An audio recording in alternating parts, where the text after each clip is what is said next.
E isso você trouxe para nós uma disciplina, não é? Diferenciada, que eu nunca tinha ouvido falar e nem visto dentro do mundo equestre. Porque primeiro, não é isso? Antes de você levar para o cavalo, você poliu, né, o cidadão, o homem, né, aquele participante daquele curso. E, para mim, foi uma escola, Paulo. E, com certeza, abriu a cabeça mesmo de todos nós que tivemos o prazer de conhecer você, entendeu? Vou sair um pouquinho aqui do assunto do cavalo, mas eu sei que você teve uma participação na cidade Ponto dos Volantes, lá dentro do ensino fundamental, lá, né, na escola, e tivemos testemunho, não é? De professores, de alunos, o quanto você contribuiu, não é isso? Para o polimento, para os princípios éticos e morais de um cidadão, entendeu? Naquela passagem sua aqui pelo Vale do Jequitinhonha, Paulo. Boa noite, senhor Antônio Chaves. Tudo bem? Boa noite, meu amigo Paulo Guilhom. Graças a Deus, tudo bem, tudo em paz. É um prazer tê-lo aqui conosco, uma grande satisfação por você ter aceitado o nosso convite. Eu tenho certeza que nós vamos fazer aqui um bate-papo bem legal e que vai ser muito interessante para o público da escola chamada Cavalo. Tenho certeza disso, viu? Vou começar dizendo aqui que você tem um apelido carinhoso pelo qual você é conhecido e vou tomar a liberdade aqui de chamá-lo de Tonico, né? Tonico Chaves ou Toniquinho Chaves. Acho que você fica mais à vontade, você mesmo pede para isso, então eu vou fazer isso aqui. Com licença. Toda, Paulo. Eu vou começar aqui pedindo a você para se apresentar, para que o nosso público possa conhecer um pouco sobre a sua pessoa. Ok, Paulo. Pois bem, meu nome é Antônio de Almeida Chaves Filho, sou natural aqui do Vale do Jequitinhonha, muito orgulho. Todos me conhecem, como você falou, por Toniquinho Chaves. Eu sou um pequeno produtor rural aqui no município de Tinga e hoje nós estamos aqui na condição de secretário de Agricultura do município de Itaubim. Entendeu? Estamos dando aqui uma pequena contribuição aos agricultores, agricultoras, criadores, criadoras, produtores rurais do município de Itaubim. Eu posso contar uma história rapidinho aqui? Sim, por favor. É o seguinte, na década de 80, mais ou menos, em 1980, por aí, eu terminei o segundo grau, assim era conhecido, né? Fiz o curso de contabilidade na cidade de Teoflotone e vim embora para o Vale do Jequitinhonha, para minha querida Itinga, onde a gente tem uma pequena propriedade. E nessa época, o meu pai me presenteou, para mim e para meu cunhado, um Fusca. O que eu fiz? Peguei a metade desse Fusca e vendi para meu cunhado. Peguei o dinheiro, a grana, entrei num carro com um primo meu e pedi ele para a gente sair, para mim buscar um potro da raça Manga-Larga Machador. E eu saí aqui em direção a Joaíma.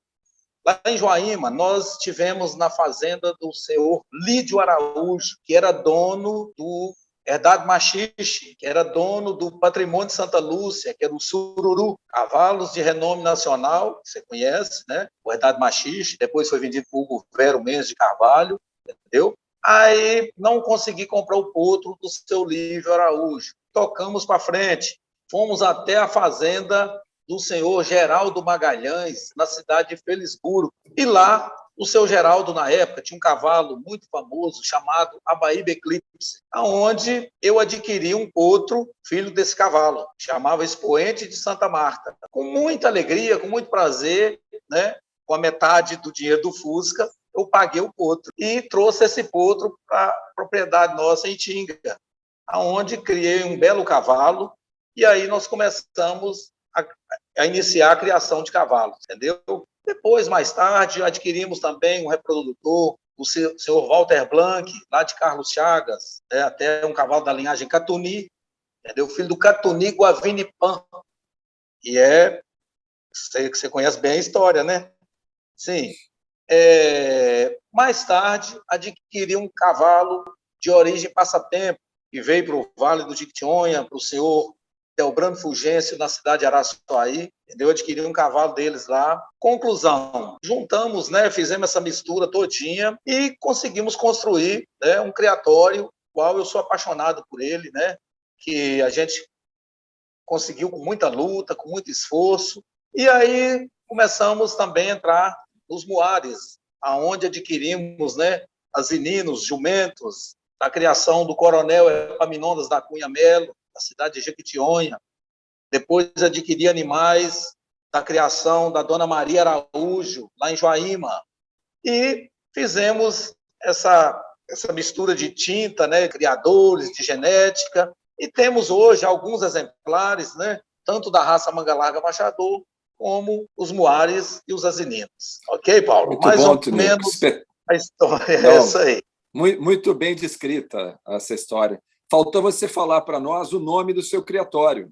O criatório nosso é Rancho Santo Antônio. Muito bom, muito bom. Eu conheço, tive a felicidade de estar presente no Rancho Santo Antônio, conheci alguns dos seus animais na época e posso testemunhar aqui que você é um criador de muita visão, de muita sabedoria e sabe realmente conduzir o criatório de uma forma a beneficiar as pessoas que gostam de um bom cavalo de marcha e também colaborar para o desenvolvimento das raças com as suas contribuições. Eu dou esse testemunho aqui para o nosso público. Você lembra da ocasião em que nós nos conhecemos? Você tem essa memória, o ano, e como é que foi isso? Você tem essa memória? Eu tenho, mas gostaria de saber pela sua memória, se está presente aí. Sim. Bom, você me pegou assim meio de surpresa sobre a data exata, entendeu? Sim. Mas parece que foi mais ou menos 2014. 2011. 2011. 2014 foi o curso que nós participamos com você, de Ecologia. Tá, em 2011, não é isso? Onde nós tivemos o prazer de conhecer você, Paulinho. Fizemos um contato e trouxemos você na cidade de Ponto dos Volantes, não é isso? Onde você deu uma palestra, não é isso? O Papo de Cavaleiros, não foi isso? Onde nós reunimos ali criadores do Vale, de várias cidades do Vale do Jequitinhonha. E você, com toda a sua competência, toda a sua sabedoria, toda a sua humildade, você explanou para nós muito conhecimento dentro do mundo do cavalo. E aí começou, então, a gente, como diz, aproveitar de você, é claro, né? O tempo que você passou no Vale do Jequitinhonha, trazendo, né, esse conhecimento que só você, Paulo, não estou aqui desmerecendo nem ninguém, é claro, mas nós respeitamos muito o seu conhecimento dentro, não só na área do cavalo, mas como a gente está falando de cavalo, não é isso? Eu estou transmitindo essas palavras aqui no mundo do cavalo, ok? Tonico, fico muito agradecido, muito lisonjeado com os seus comentários e a satisfação foi minha em ser convidado por você. O convite foi feito por você, inclusive, né? Na primeira iniciativa, que foi esse Papo de Cavaleiro, e a partir dele nós fizemos aí uma série de iniciativas coordenando treinamentos dirigidos ao público do cavalo e tivemos a grata satisfação de passar uma temporada aí de 2 anos e meio no Vale fazendo esses trabalhos, né? Então foi uma época muito gratificante na minha trajetória profissional, não só pelas pessoas que eu aí conheci e consolidei amizade com elas, mas também pelo trabalho que nós conseguimos aí oferecer aos adeptos do cavalo. Foi muito gratificante mesmo. Antes das nossas iniciativas profissionais, tomando como referência o antes e o depois, o que você acha que mudou depois das nossas contribuições? Você teria algo que você poderia mencionar nesse sentido? Ô, Paulo, com certeza, né? Com certeza. Eu vou dar um testemunho meu, entendeu? Mesmo eu já maduro, entendeu? Eu fiz um curso com você de ecologia. Você trouxe para nós uma disciplina diferenciada, que eu nunca tinha ouvido falar e nem visto dentro do mundo equestre. Porque primeiro, não é isso? Antes de você levar para o cavalo, você poliu, né, o cidadão, o homem, né, aquele participante daquele curso. Para mim, foi uma escola, Paulo. E todos que participaram daquele curso com você, com certeza evoluíram muito, mas muito mesmo, em todos os sentidos, na vida pessoal, entendeu? Junto ao cavalo. E falando nas outras questões de avanços, né? Você trouxe para o Vale do Jequitinhonha um ensinamento que nós, graças a Deus, tivemos a felicidade de participar dele, em todos os sentidos, como eu já falei. E, com certeza, abriu a cabeça mesmo de todos nós que tivemos o prazer de conhecer você, entendeu? Vou sair um pouquinho aqui do assunto do cavalo, mas eu sei que você teve uma participação na cidade de Ponta dos Volantes, lá dentro do ensino fundamental, lá, né, na escola, e tivemos testemunho, não é? De professores, de alunos, o quanto você contribuiu, não é isso? Para o polimento, para os princípios éticos e morais de um cidadão, entendeu? Naquela passagem sua aqui pelo Vale do Jequitinhonha, Paulo Guilhom, Muito ok? obrigado, Tonico. Muito obrigado por mais essa menção aí ao nosso trabalho. Foi realmente um trabalho muito interessante, porque eu levei às pessoas uma sugestão de aprimoramento pessoal, mas sempre tendo como pano de fundo a escola chamada Cavalo. Tudo que eu aprendi nessa escola eu tento repassar para outras lacunas do viver. E eu lembro, na ocasião, que o prefeito de Pontos Volantes, o senhor Cândido, não é isso mesmo? Isso. Na época era o senhor Cândido, né? Ele leu, não sei se por completo ou parte de um dos nossos livros, e ele perguntou se eu podia fazer alguma contribuição na rede pública de ensino do município, né? Então, nós fizemos ali uma avaliação, conversando com os diretores de algumas escolas, e fizemos uma sugestão de reciclagem nas linguagens de comunicação. E fizemos esse trabalho por mais de um ano, e foi muito legal. E agradeço ao Cavalo, né? Porque eu usei, não sei se eles sabem disso, mas eu usei metodologias equestres para realizar esse trabalho com eles, né? Então, por isso que eu chamo, né, o nosso trabalho de a escola chamada Cavalo, porque ela não abrange só as relações homem-cavalo, ela nos aprimora para o viver, e isso pode ser expandido para outros setores, não é? Então, foi exatamente isso que aconteceu aí na sua região, no Vale do Jequitinhonha, e eu tive a grata satisfação de poder constatar essa realidade, né? Como o cavalo abre para nós fronteiras e faz contribuições relevantes, significativas, né?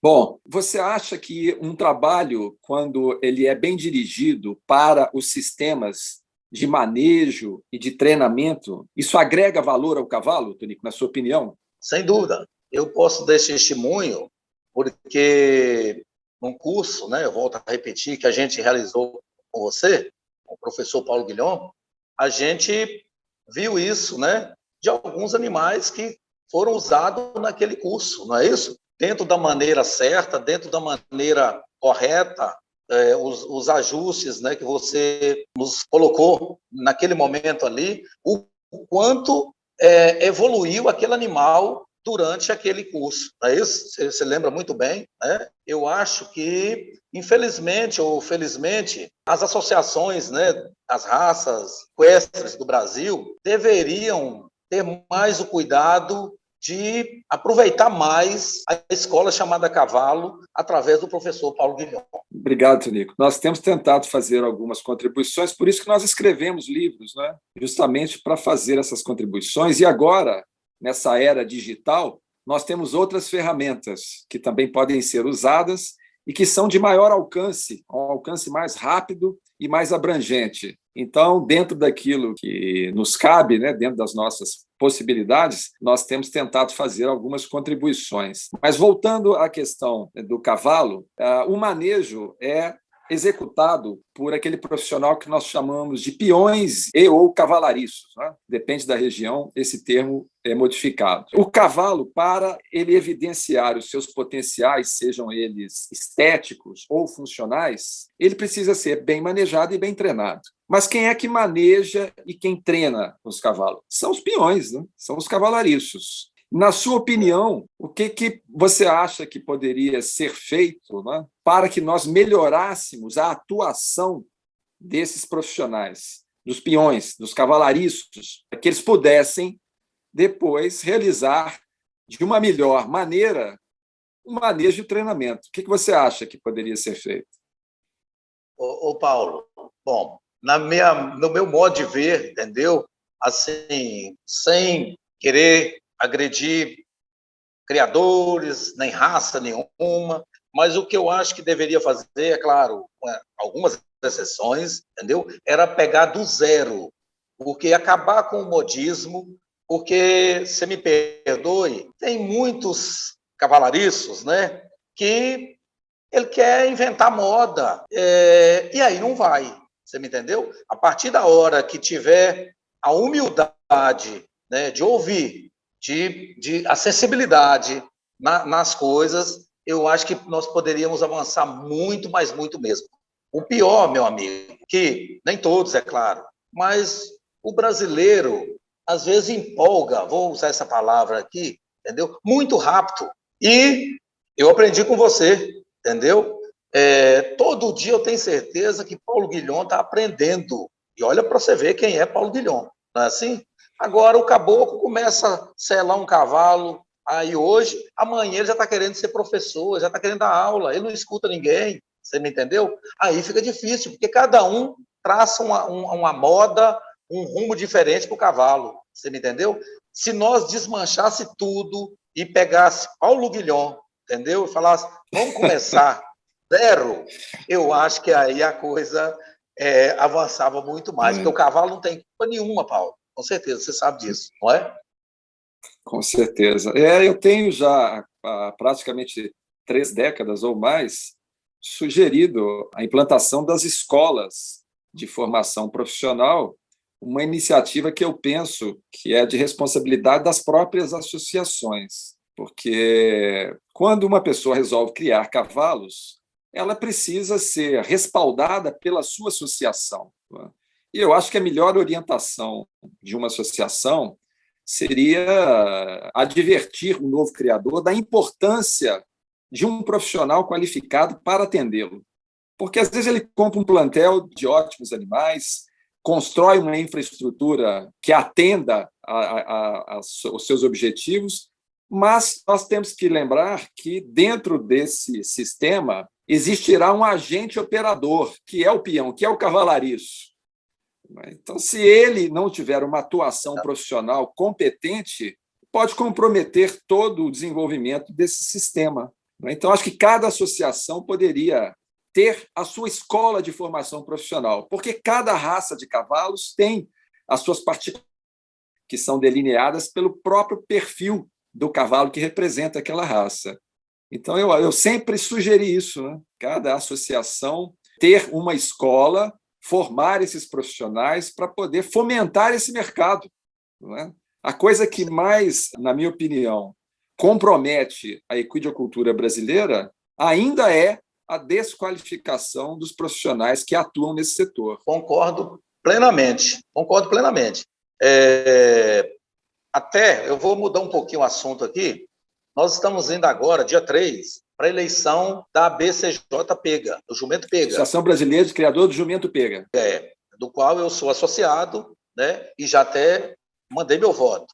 O voto, até hoje, ele ainda é o SEDEC, você me entendeu? Pelo correio, numa forma ainda bem arcaica, bem atrasada, você entendeu? Nós já estamos bem avançados na tecnologia e ainda estamos votando num papel, põe no SEDEC, manda para lá, o caminhão do correio quebra, não chega no dia da eleição, meu voto não é contado, você me entendeu? Bom, e diante disso aí, também, você vê o nível que, às vezes, o nosso jumento se encontra, você está entendendo? Cada um puxando para o seu criatório, um andamento, como diz, né, que ele quer implantar nos seus garanhões e tal. Papapá. Sim, a mesma coisa, Paulo, é o que eu vejo, você citou aí, sobre, às vezes, alguns empresários que entram no mundo do cavalo. Não vou citar nomes, nós temos aqui no município, entendeu? Pessoas que investiram e estão investindo alto em estruturas, galpões e mais galpões de baias,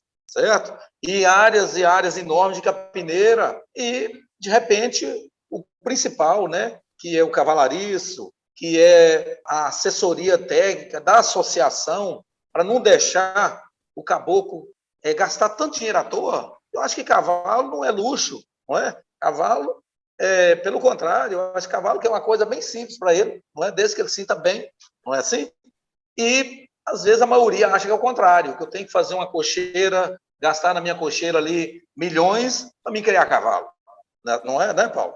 Então, o que eu acho que precisaria, Paulo, em todas as associações, que é o que nós estamos propondo para a PEGA, trazer esse aprimoramento, até conversei por alto isso com você, trazer essas informações, vamos dizer assim, para nós associados, para nós criadores, entendeu? Dentro de uma forma correta, como que a gente vai proceder no nosso criatório com os nossos animais, entendeu?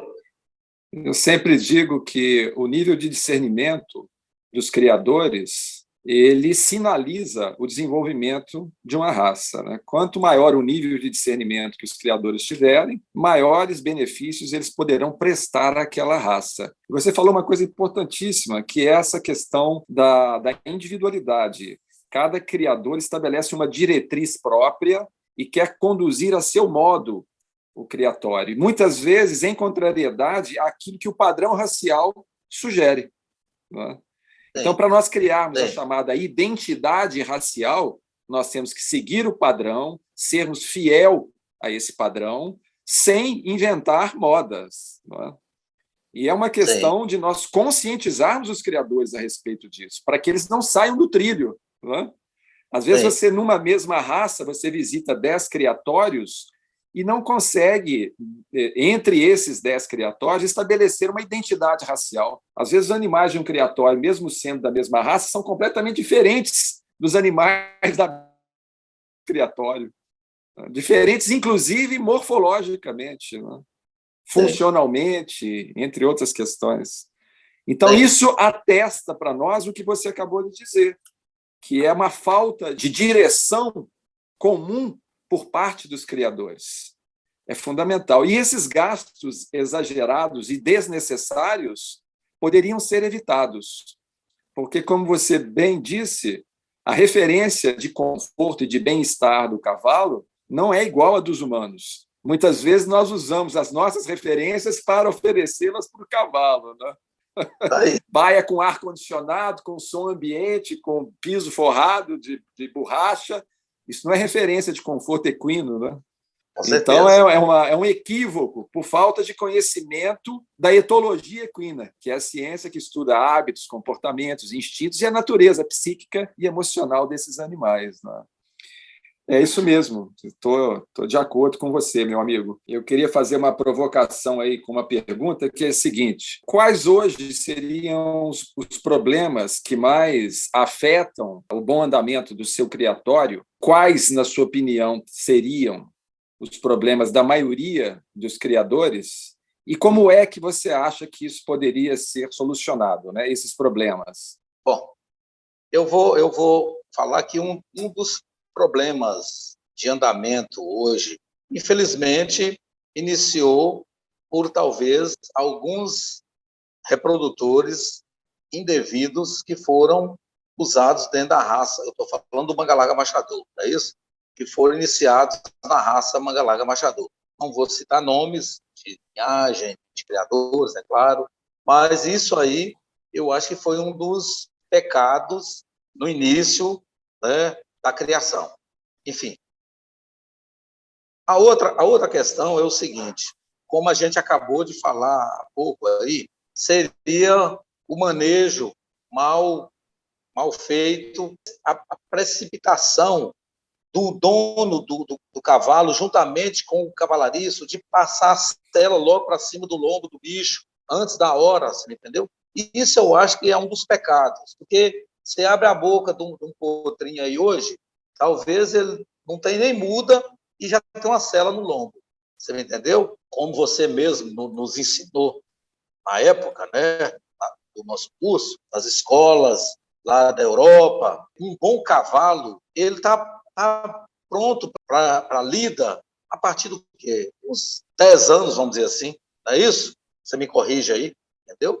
Hoje, no Brasil, um potrinho com 2 anos, o caboclo já está montado nele, já está querendo levar para a pista, para a prova e tal.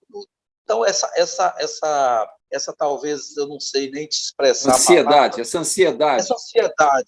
ansiedade talvez está destruindo o cavalo, entendeu? Boa, bons comentários. Realmente, eu devo concordar com isso. Só comentando a sua fala, nas culturas equestres mais amadurecidas, A sugestão é que os treinamentos do cavalo montado tenham início aos 4 anos de idade. A partir dos 3, ele já poderia receber exercícios denominados trabalhos de chão. E, a partir dos 4, começar a ser montado, sendo que o primeiro ano de trabalho, dos 4 aos 5, é um ano dedicado ao estabelecimento de uma linguagem chamada equitação, que é exercida entre cavalo e cavaleiro por vias neuromotoras, né? A partir dos 5 anos, o cavalo já estando ginasticado mental e fisicamente, compreendendo essa linguagem, agora, dependendo da aptidão que o cavalo tiver, ele vai ser dirigido para alguma modalidade ou alguma função específica, né? E isso traz uma série de vantagens. A maturidade física e psíquica do cavalo favorece os processos de ensino, e essa idade que é sugerida para iniciar os trabalhos vai resultar numa longevidade maior do cavalo durante a sua utilização. Tanto é que, nas culturas mais amadurecidas, né, que entendem mais de cavalos continuam trabalhando aí 20, 25 anos normalmente. E quando nós fazemos errado, precipitamos, né, começamos muito cedo e de forma equivocada, em pouco tempo o cavalo está acabado, destruído, né? Precisa ser aposentado. Então, é um equívoco nosso. Outro dia eu fiz uma live e falei de brincadeira, mas, na verdade, não é brincadeira, não. É sério isso. Criar cavalos, lidar com cavalos, é para pessoas de fôlego maior.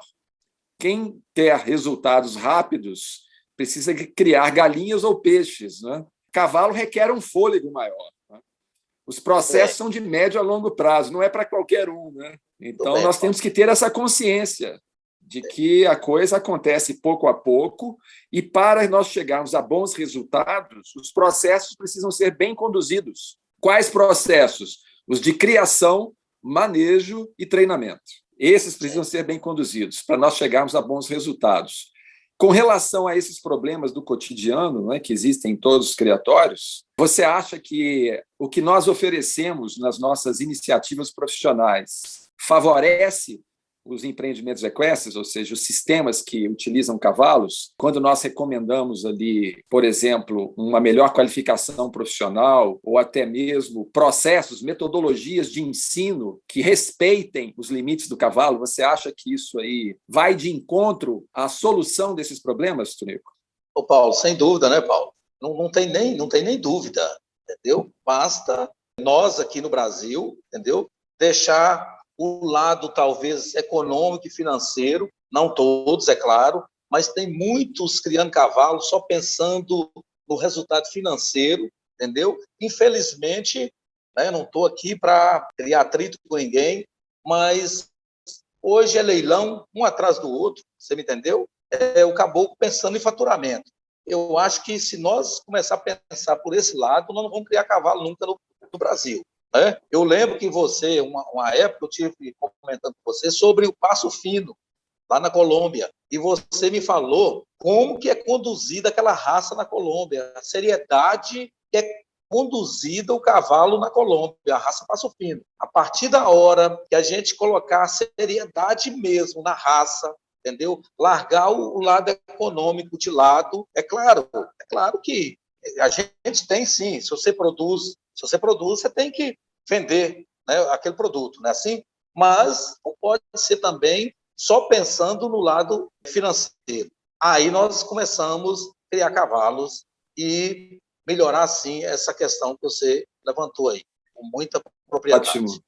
Foi bom você falar nisso, porque nós sempre dizemos o seguinte: o resultado financeiro é necessário, mas ele tem que ser a consequência do trabalho e não o objetivo, né? Nos refere a cavalos. Tem uma outra frase que traduz isso também. Nós não podemos criar o cavalo para ele ser vendido. Nós temos que criar o cavalo para ele ser comprado. Qual é a diferença? O animal que é comprado é aquele que atrai o criador pelas qualidades que ele adquiriu nos processos de criação, manejo e treinamento, e agora ele se torna um produto cobiçado. Esse cavalo vai ser comprado. É diferente de um cavalo que não tem ainda nenhum valor funcional agregado, nem estético, e está à venda. Não é? Então, nós temos que criar o cavalo para que ele seja comprado e não para ele ser vendido. Isso mesmo, isso mesmo. Não é? E o cavalo colombiano de passo, que é uma raça que tem 4 linhagens, e uma delas é a linhagem passo fino, é um exemplo disso que nós estamos falando. Eles têm uma seriedade tão grande, e isso pode ser confirmado nas exposições dessa raça, onde aqueles que comparecem dão testemunho do padrão racial e do padrão funcional que foi alcançado pelos criadores. Então, nós vemos ali dezenas, até centenas de animais com morfologia praticamente igual. Ou seja, é difícil você diferenciar morfologicamente os animais. O padrão funcional, por exemplo, a marcha, é a mesma coisa, é o mesmo padrão de marcha em todos os cavalos. São minúcias que vão diferenciar um indivíduo de outro. Não é? Então, isso revela o critério que é adotado nos processos de criação, em primeiro lugar, depois manejo e treinamento.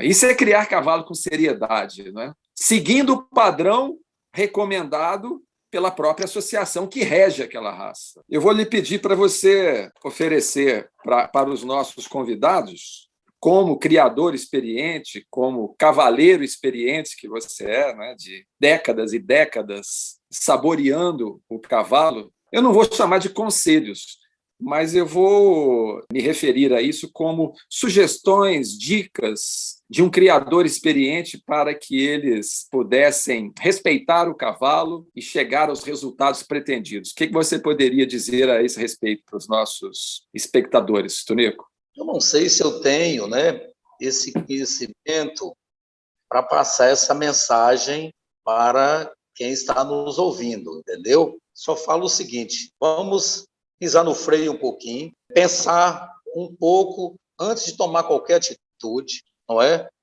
Sobre o cavalo, em todos os sentidos.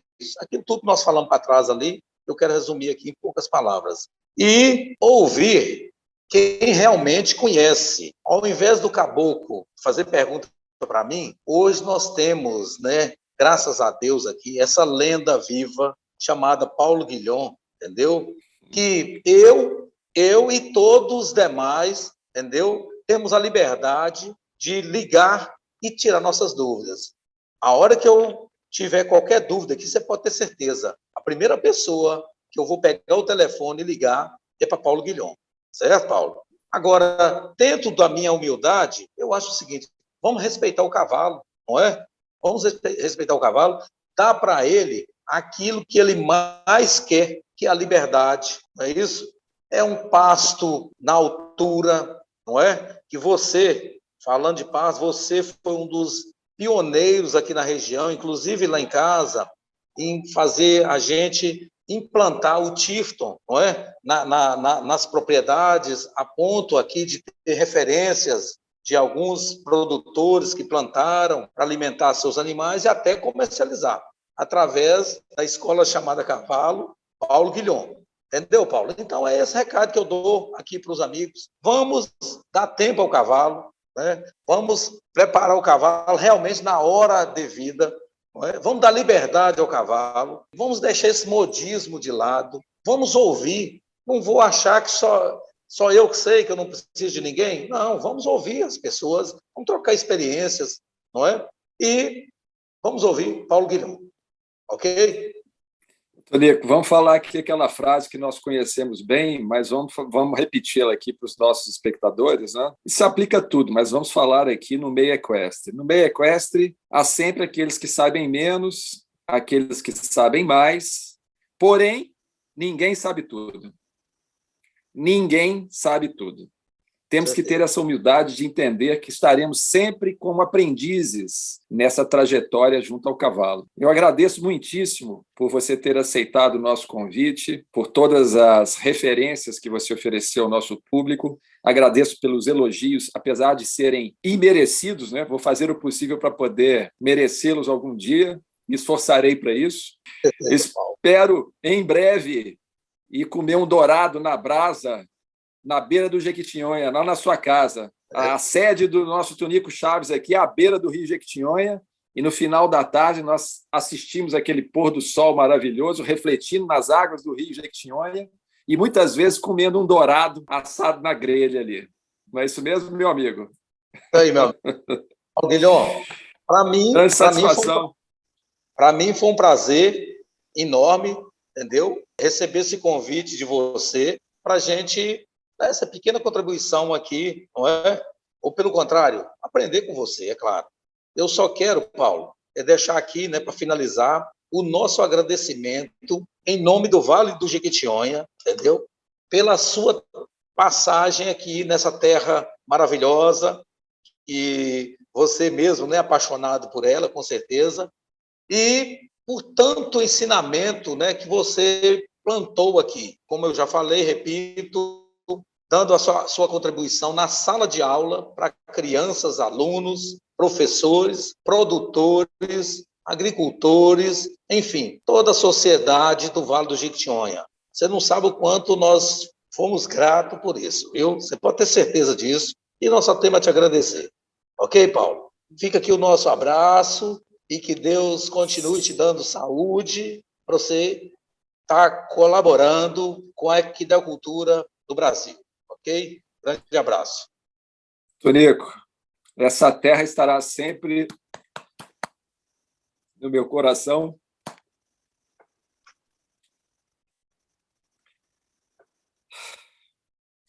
E os amigos que eu aí fiz, muito mais. Você é um deles, é o primeiro dessa lista, hein? Muito obrigado. Muito obrigado. Grande abraço. Uma boa noite para você, um abraço para todos os nossos amigos em comum aí nessa terra abençoada. Grande Fiquem abraço. com Deus. Fica com Deus também, Paulo Guilherme. Grande abraço.